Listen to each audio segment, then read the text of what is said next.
Vamos lá, Fórum Mídias de hoje, 21 de fevereiro de 2025. Começo com esta recordação do carnaval do ano passado, em que o ex-presidente já na época, Jair Bolsonaro, decidiu passar 2 noites na Embaixada da Hungria. Dizem até que ele deixou o travesseirinho e um ursinho lá para, se precisar voltar mais tarde, que estão lá esperando por ele. Ele foi lá para isso. Mas vamos falando sério aqui, vamos qual vai... Todo mundo sabe, ele também, que ele é culpado e que ele não tem jeito, que ele será condenado por essa primeira série de crimes de que ele é acusado, porque ainda falta a vacina, ainda faltam as joias, a vinda das joias, falta o comportamento criminoso durante a Covid, tem muito crime. Então, vamos ver aqui quais são as estratégias, qual é a estratégia da defesa do Bolsonaro e dele para tentar, e o que eles pretendem com essa defesa. Temos aqui a Folha de São Paulo de hoje. Nós mostramos ontem aqui no Fórum Mídias, que está lá no canal da TV Fórum, o Fórum Mídias de ontem, que nós comentamos sobre que a Folha tem agido praticamente como porta-voz do bolsonarismo. Ela vem batendo no ministro Alexandre de Moraes desde meados do ano passado, que um dos objetivos é descredibilizar o ministro Alexandre, dizer que ele é um ditador, tudo aquilo que aqui o Bolsonaro e a defesa dele querem. Aqui hoje está lá, bolsonaristas veem coação de Cid por Moraes, defesa quer delação anulada. Aí está aqui, ó. Um dos primeiros objetivos da defesa do Bolsonaro é anular a delação do Mauro Cid, porque anulando a delação do Mauro Cid, cai por terra a maioria das acusações, caem por terra. Não é? Mas só que quem assistiu ontem à liberação dos vídeos viu que não houve de jeito algum nenhuma pressão em cima do Mauro Cid. Apenas o ministro lembrou a ele que, pelo acordo de delação premiada que ele firmou, ele teria que falar a verdade, que esse era o acordo. Você fala a verdade e nós vamos ver uma pena alternativa para você. Mas tem que falar a verdade. Se você escolhe o que dizer e o que calar, você está falsificando a verdade. E aí, então, a delação dele poderia ser anulada.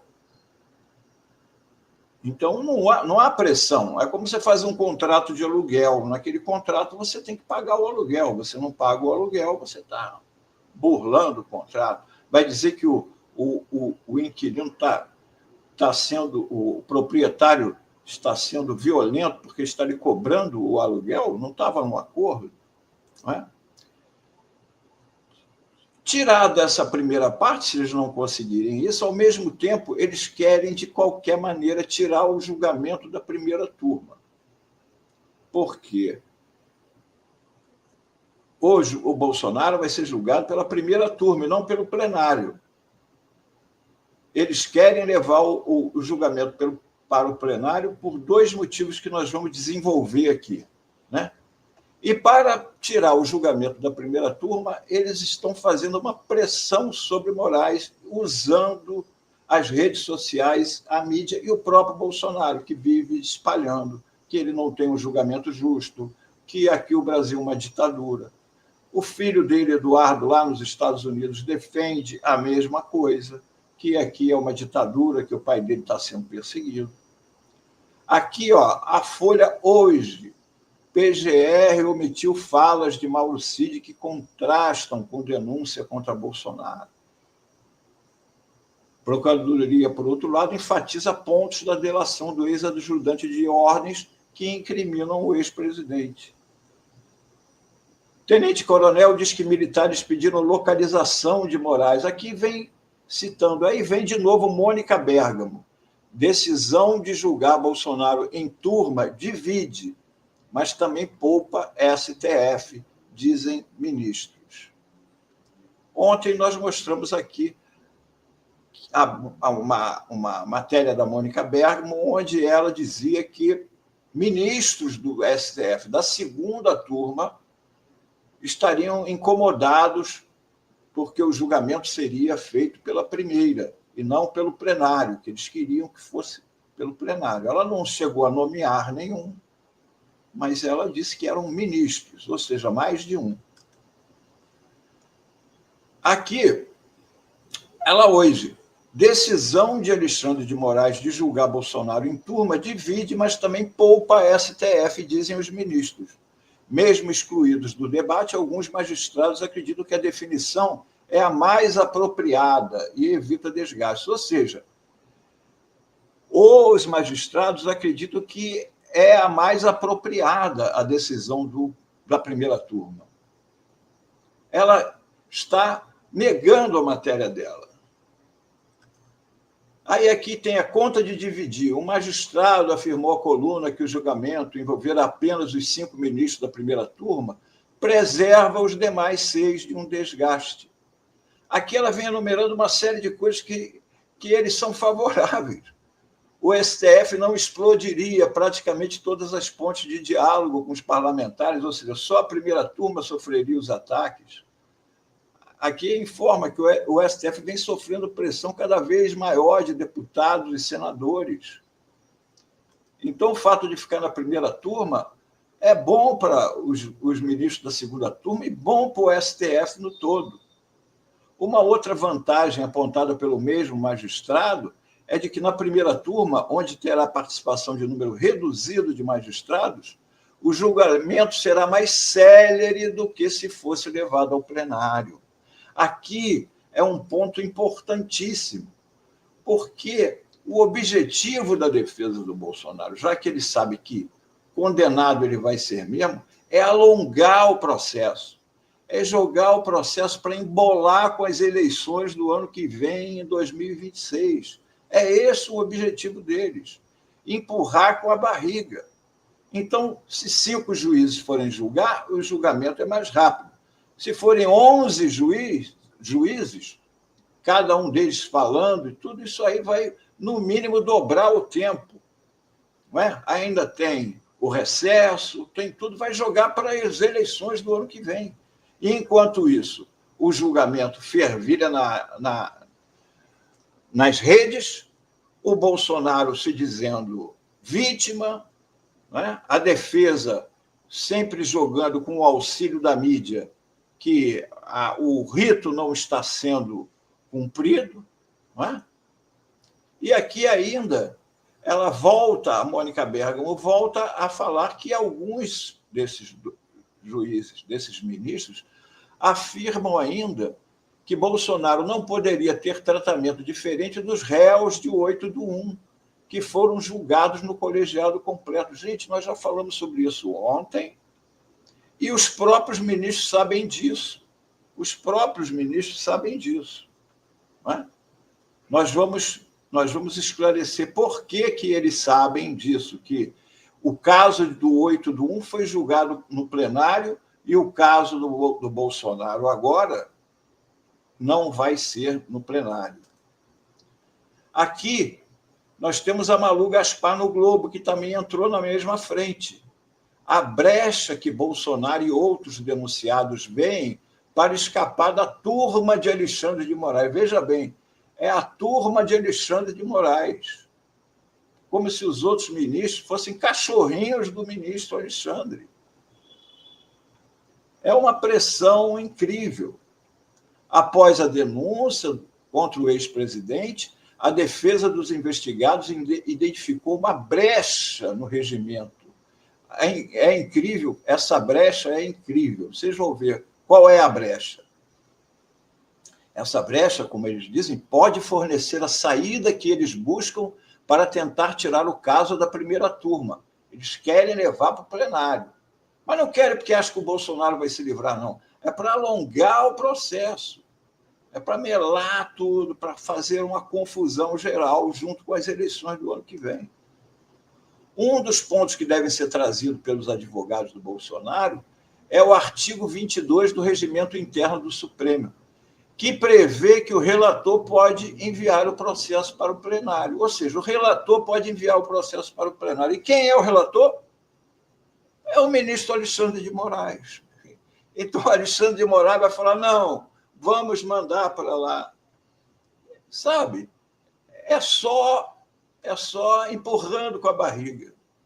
Conforme informou o blog, olha só, a defesa de Bolsonaro considera crucial tirar o julgamento da denúncia da trama golpista da primeira turma, conhecida como Câmara de Gás, em razão da influência de Moraes sobre os outros 4 ministros. Olha só, dizendo que Carmen Lúcia, Flávio Dino, imagina o ministro Flávio Dino ser cachorrinho do Alexandre de Moraes, Luiz Fux, Cristiano Zanin.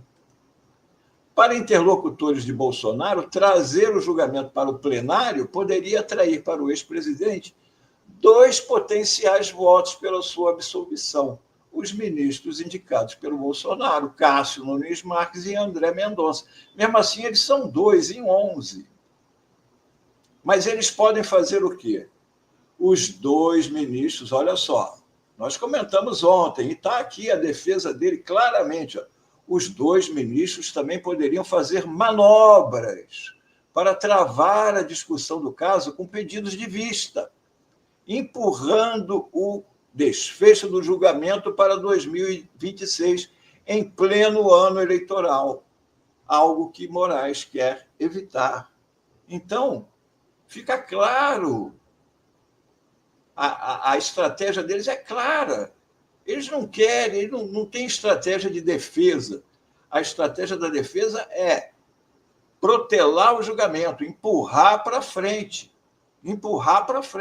para ver se, por um acaso, o Bolsonaro consegue ser candidato a presidente em 2026 e, porventura, vencer as eleições, como aconteceu com o Trump, que foi condenado e depois foi eleito e agora pode até se auto-anistiar. Não é? Em que voltamos àquilo que eu falei agora há pouco, que eles estão alegando que os golpistas de 8 de janeiro foram julgados pelo plenário e que, portanto, o Bolsonaro também deveria ser julgado. Só que os bolsistas do 8 de janeiro foram julgados antes de uma mudança regimental que houve no STF. Foi uma mudança no regimento interno aprovada em dezembro de 2023, com o apoio de quase todos os ministros. A proposta, que foi apresentada pelo presidente Luiz Roberto Barroso, devolveu às turmas a competência de julgar as denúncias e ações penais, porque eram tantas as ações, concentrar tudo no plenário, então eles dividiram como era antigamente. O relator é que vai para a turma do relator os julgamentos para poder apressar os julgamentos que o STF estava atolado. Aliados de Moraes apontam que o novo entendimento foi apoiado por quase todos, ou seja, de 11, 10, à exceção de Luiz Fux, apoiaram essa mudança. Ou seja, inclusive os 2 ministros bolsonaristas. Inclusive os 2, menos o ministro Fux. Portanto, 10 ministros apoiaram isso. A regra, então, é clara. A regra é: o regimento foi alterado para que os processos voltassem a ser julgados pelas turmas do Supremo, exceto nos casos de presidente da República, da Câmara dos Deputados e do Senado, que estiverem no exercício do cargo. O Bolsonaro está no exercício do cargo? Não, ele é ex-presidente da República. Portanto, o julgamento dele é normal na turma do plenário onde está o relator. O relator é o Alexandre de Moraes, que é da primeira turma. Então, não tem discussão. Aí nós estamos falando, para eles, para chegarem até lá nas eleições do ano que vem, estão contando com os bolsonaristas nas redes, acusando o STF de ditador e, ao mesmo tempo, contando com a mídia amiga, a Folha, né, o Globo, o Estadão, que vão ficar martelando em cima do julgamento, cobrando qualquer coisa, dizendo que o Bolsonaro não está abrindo brecha para as redes, porque eles levantam a bola e a rede vai lá, olha, está lá, está sendo um julgamento injusto, por que não é no plenário? Por que não é no plenário? Não é no plenário porque a lei determina assim. Não é decisão. Os ministros que estão falando com ela, com a Mônica Bergamo, muito provavelmente são os dois ministros bolsonaristas. Não é? Para não dizer que a Mônica está inventando, ela é uma repórter séria, provavelmente são os dois ministros bolsonaristas. Então, a estratégia é difundir as matérias na imprensa, nas mídias. E ontem, o historiador Carlito Maia, que tem um programa aqui na TV Fórum excelente, tem um corte, assistam sempre lá na TV Fórum, tem lá o Carlito Maia. Ele ontem, no programa dele, que está bombando lá... Carlito Neto. Carlito Neto. Carlito Neto, Carlito Maia. Carlito Maia é outra pessoa. É outra pessoa, é um publicitário. O Carlito, ele ontem mostrou uma coisa muito interessante. Olha aqui, ó. Na delação do Cid, apareceram duas pessoas. Uma das pessoas que pressionaram o Mauro Cid para que ele contasse o que ele estava delatando, estava o ex-advogado, e ainda é o advogado extraoficial do Bolsonaro, o Fábio Weingarten. E também mostra aqui um jornalista, que é considerado o menino de ouro do Bolsonaro, que trabalha na CNN, do Menin, que também tem a Rádio Itatiaia, a CNN do Brasil. Então, aqui, ó, mostra que esse jornalista, aqui está escrito Leandro Guimarães, mas o nome dele é Leandro Magalhães, da CNN, ele fez contato com um presidente da República, dizendo que tinha um áudio de uma reunião que uma fonte passou para ele, em que o ministro Alexandre de Moraes dizia que iria fechar as mídias de direita, rádios, televisões de direita. Ou seja, o cara trabalhava para o Bolsonaro, rapaz. Trabalhava para o Bolsonaro. E aqui mostra que o Bolsonaro falou para ele repassar o pendrive para os coleguinhas lá, o Rodrigo Constantino, o Paulo Figueiredo. Ou seja, a Rádio CNN, a TV CNN Brasil, a Rádio Itatiaia e a Jovem Pan.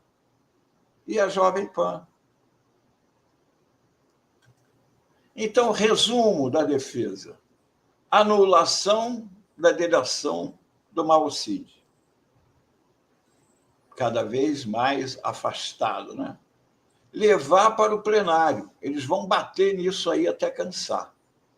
E ganhar tempo e esticar o julgamento até as eleições de 2026, para ver se consegue embolar. Até lá, o Bolsonaro vai continuar martelando que o julgamento é injusto e a mídia vai ficar levantando bola para as redes sociais ficarem alimentando isso, contando também com o auxílio do exterior, onde o Eduardo Bolsonaro está lá fora trabalhando contra o judiciário brasileiro e arrumando apoio de direitistas e de extremistas lá dos Estados Unidos. Se eles não conseguirem nada disso, aí sim o Bolsonaro deve procurar fugir, refúgio em algum lugar, porque é o mais provável. Não é? Ele não vai aceitar entrar em cana. Mas a esperança deles é de que eles consigam empurrar isso aí até as eleições do ano que vem. E aí vamos ver se a mídia vai continuar dando esse apoio a eles, que no momento está dando, e, aliás, está crescendo. Era isto o Fórum Mídias de hoje.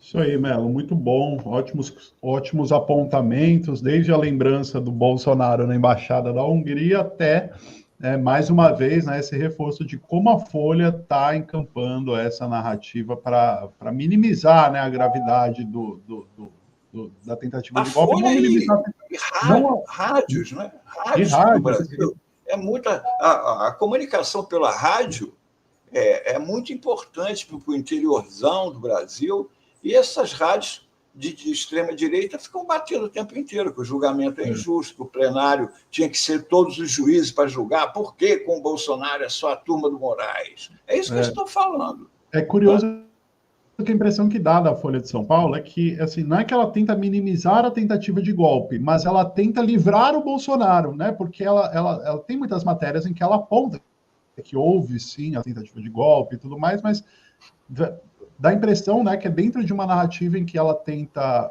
aliviar para o Bolsonaro, ao mesmo tempo em que tenta desgastar Alexandre de Moraes, né? O foco está ainda mais no desgaste do Alexandre de Moraes, né? Hoje tem uma matéria na Folha, como ela até comentou aí, falando sobre, destacando o fato de que a denúncia do Gonê valoriza mais os pontos que o Mauro Cid incrimina o Bolsonaro do que os pontos que ele supostamente aliviaria, né? Depois que os vídeos vieram à tona, né? Então eles fazem uma análise da denúncia e os trechos que a denúncia reproduz a delação do Mauro Cid, e os vídeos do Mauro Cid querem dar a entender que o Gonê foi tendencioso na denúncia ou algo nessa linha, né? Meio que na mesma linha do que eles estavam fazendo com o Alexandre de Moraes, né? Que ele seria suspeito, né? Para julgar não é suspeito, qual que é o termo que eles utilizaram mesmo, Melo? Tá, fora do rito, né? Agiu fora do rito. Fora do rito. Age fora do rito. Mas o negócio deles não é nem tanto o Bolsonaro. O negócio deles chama-se Luiz Inácio Lula da Silva. Eles querem tirar o Lula do poder. Então, eles fazem qualquer coisa para desgastar o governo. Essa pauta aí, se entra pelo ano que vem, vai ficar misturado com eleição, com perseguição, entendeu? É o tempo inteiro. O objetivo deles é enfraquecer o governo do presidente Lula, porque a guerra é contra o Lula. Se eles conseguirem manter o Bolsonaro, para o Bolsonaro até se candidatar e vencer a eleição, né, é melhor para eles do que o Lula. Qualquer um menos o Lula. O mercado já disse, 95% do mercado não quer o Lula. Os militares não querem o Lula. Não querem o Lula. Então, o trabalho é... Hein? O alvo problema é o povo. O problema é o povo, que o povo quer o Lula, né? Então, eles queriam trocar o povo, mas como não conseguem, tentam manipular, e ficam falando, e jogando, e vai indo assim. Mas o objetivo é esticar o julgamento, porque o óbvio, se o Bolsonaro fosse inocente, o objetivo dele iria ser julgado logo e acabar com isso. Vamos ser julgados logo.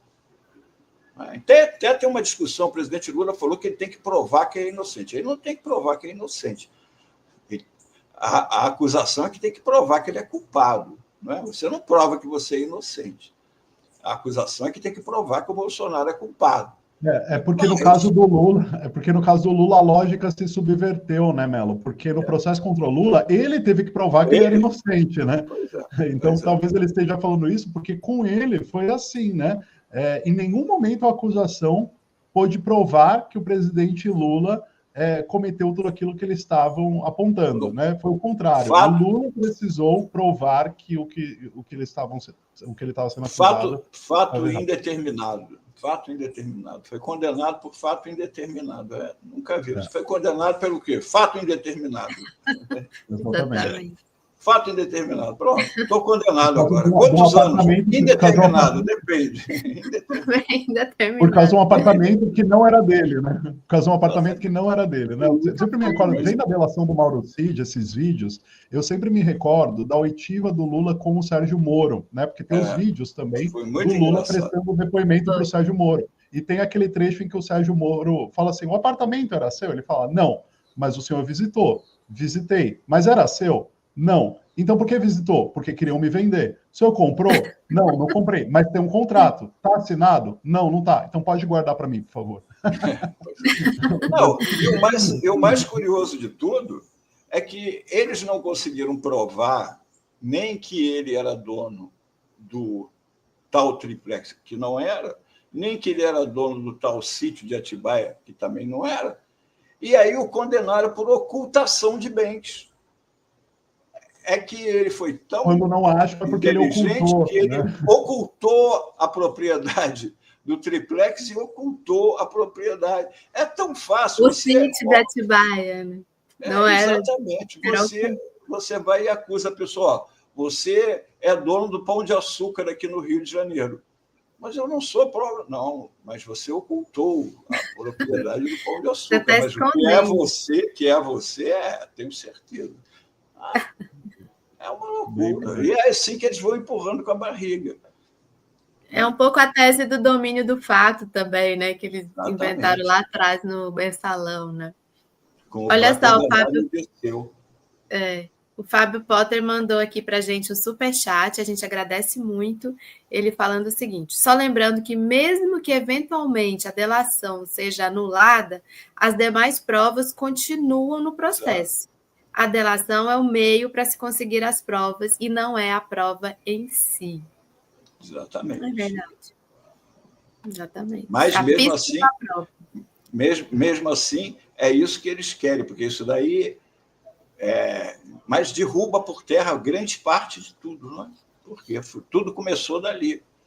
Essa que é a luta deles. Mas eles sabem que isso daí não vai acontecer. Então, eles querem ganhar tempo, como foi dito ali. Ó. Claramente, ganhar tempo. Se conseguir levar para o plenário, aí vão ter lá o Cássio, 90 dias para estudar melhor o caso. Vista, né? Pedindo vista. Tem direito a 90 dias. Imagina se o Cássio pede 90 dias e o André Mendonça pede também vista, são mais 90. Isso aí são 6 meses. 6 meses. Embola com a eleição. Embola com a eleição. E é isso que eles querem, tumultuar, porque não tem como ele não ser considerado culpado. As provas são abundantes. Abundantes e robustas. Eu ouvi muitas da palavra esses últimos dias. Robustas. Quem é bom de falar essas palavras é o Gilmar Mendes, que ele faz aquele boca de sapo dele. Robustas, abundantes. Né? Então, é isso, pessoal. Bom final de semana para todos. Até segunda-feira com o Fórum Mídia. Valeu, Mel. Bom fim de semana. Até segunda.